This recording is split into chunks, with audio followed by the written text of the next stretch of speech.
Bienvenue dans les grands dossiers sur Afro Info 243 de partout où vous nous suivez à travers le monde. Nous sommes en République démocratique du Congo.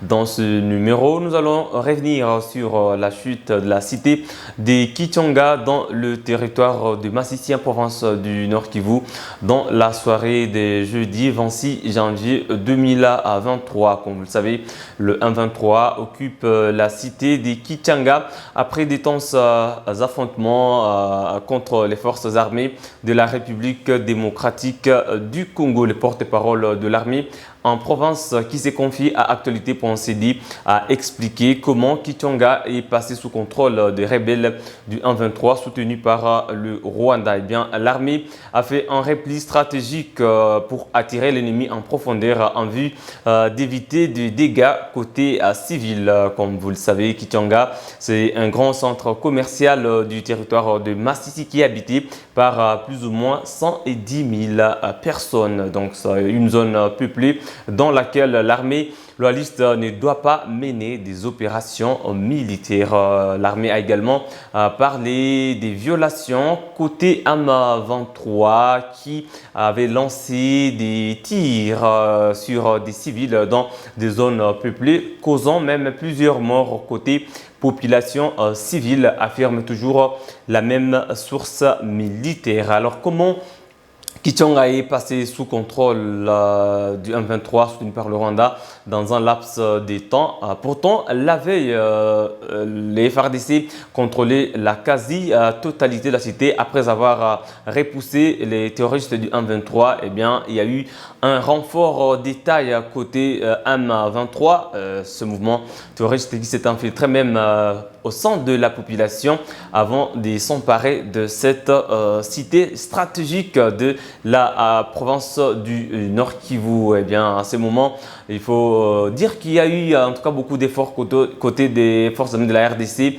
avant de se replier, avant de prendre donc la direction de la profondeur, mais aussi beaucoup de groupes d'autodéfense ont essayé de combattre jusqu'à 20 h c'est jeudi 26 janvier 2023, mais sans succès. Donc en ce moment, jusqu'à 6 h, il s'est observé un calme précaire sur toutes les lignes des fronts. Bien sûr, l'armée s'organise pour reprendre cette cité stratégique parce que quand le M23 prend aujourd'hui Kichanga, il faut dire que c'est Goma qui est menacé parce que le M23 est au nord de Goma dans le territoire de Nyiragongo à Kibumba et prendre déjà des villages comme Burungu qui le lient jusqu'à Kichanga, c'est-à-dire que c'est la ville de Goma qui est en train d'être encerclée. Et heureusement, les forces armées de la RDC sont dans la profondeur, épargnées en tout cas la ville de Goma. La vidéo ou des vidéos qui ont choqué l'opinion publiée par le 1-23 après avoir pris Kichanga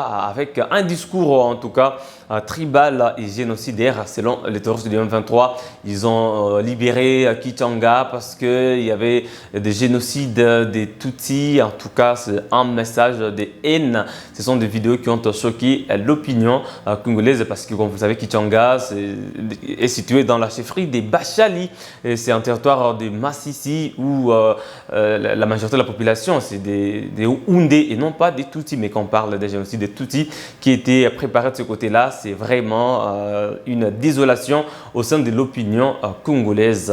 J'espère très bien que le gouvernement congolais va devoir condamner ces genres de discours qui peuvent mener à des divisions au sein de la population. Pendant ce temps, la population congolaise qui est vraiment endeuillée et désolée attend l'arrivée du pape François en RDC du 31 janvier bien sûr au 3 février 2023. Que le message que le pape François va amener en RDC, va apporter pour cette population meurtrie. Le cardinal Fridolin Ambongo a expliqué il y a quelques jours, mais aussi il y a le Premier ministre Jean-Michel Sama Lukonde qui a présidé une réunion d'évaluation pour les derniers réglages en vue d'une visite sécurisée du pape François en République démocratique du Congo. Suivez donc tour à tour ce qu'a été la quintessence de cette réunion, mais aussi le message que le pape François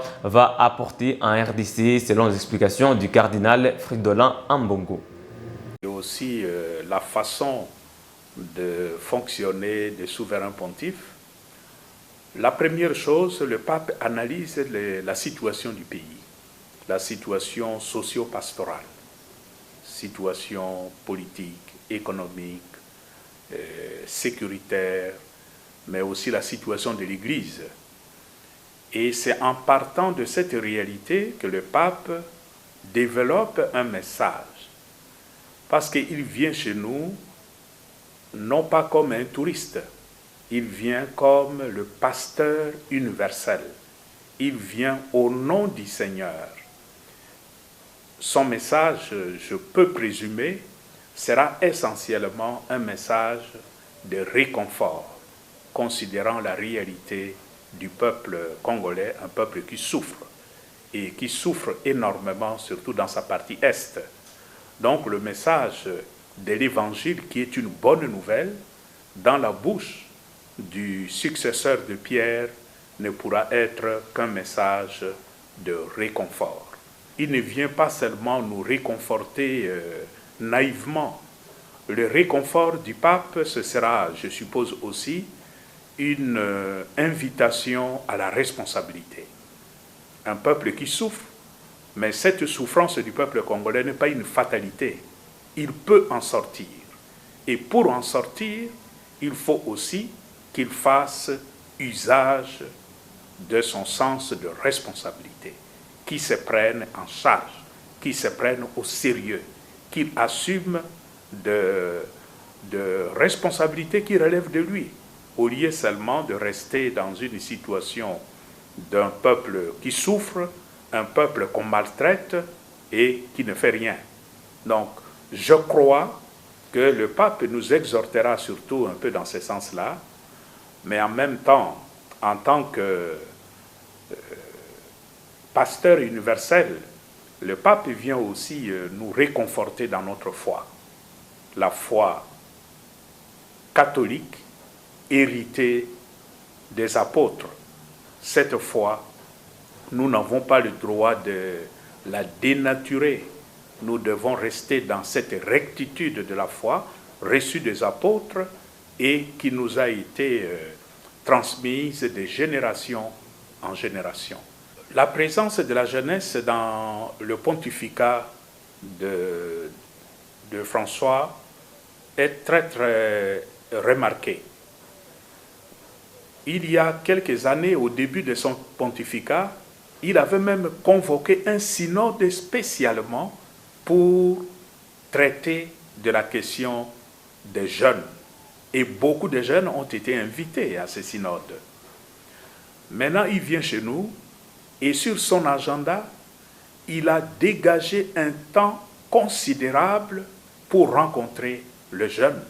Le pape n'a pas dégagé un temps pour rencontrer d'autres catégories. Cela signifie toute la considération, toute l'importance que le pape accorde à la jeunesse dans l'avenir de ce pays qu'est le Congo, l'avenir de notre continent africain qui souffre. Je souhaiterais que les jeunes prennent ces moments de rencontre avec le souverain pontife comme un kairos, le grand moment qui sera le sommet de la visite du pape, de notre rencontre avec lui. Ce sera la célébration eucharistique du premier. Donc, si je suis vraiment disposé à accueillir le pape, ce sont des moments que je ne dois jamais rater. Et j'invite tout le monde à être là pendant ces moments importants. C'était une réunion pour définir le dernier détail avant l'arrivée du pape, une réunion dans laquelle chaque membre du gouvernement et chaque membre de la commission de l'Église aussi qui prépare la visite a exprimé un peu le travail qui a été fait et le détail qui manque pour faire. Je pense qu'il y a beaucoup d'attentes et je pense qu'il y a beaucoup de joie, il y a beaucoup d'enthousiasme.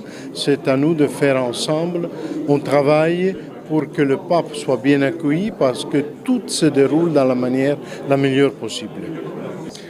Vous savez que depuis l'annonce de l'arrivée du Saint-Père, le Premier ministre, qui est en réalité le président du comité d'organisation, organise tous les jeudis des réunions de concertation avec l'Église. Ici, vous aviez toutes les commissions, communication, sécurité, protocole, pour, comme le nom cela dit tout à l'heure, parler des derniers réglages et des informations pratiques qui doivent être communiquées aux fidèles, par exemple sur l'accès sur les sites et les autres questions. Et donc, c'était une réunion où l'on a noté, que ce soit du côté de l'Église ou du côté du gouvernement, une évolution positive. Nous sommes presque prêts à accueillir le Saint-Père comme on accueille en République démocratique du Congo. C'est l'occasion de rappeler à tous ceux qui nous suivent, que vous soyez catholique, que vous ne le soyez pas, le pape est une autorité spirituelle, mais c'est aussi un chef d'État.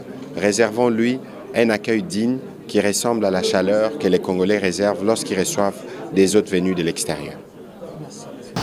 Voilà, mesdames et messieurs, qui met un terme à cette production sur Afro Info 243. Merci à vous d'avoir suivi du début à la fin. N'oubliez pas de vous abonner.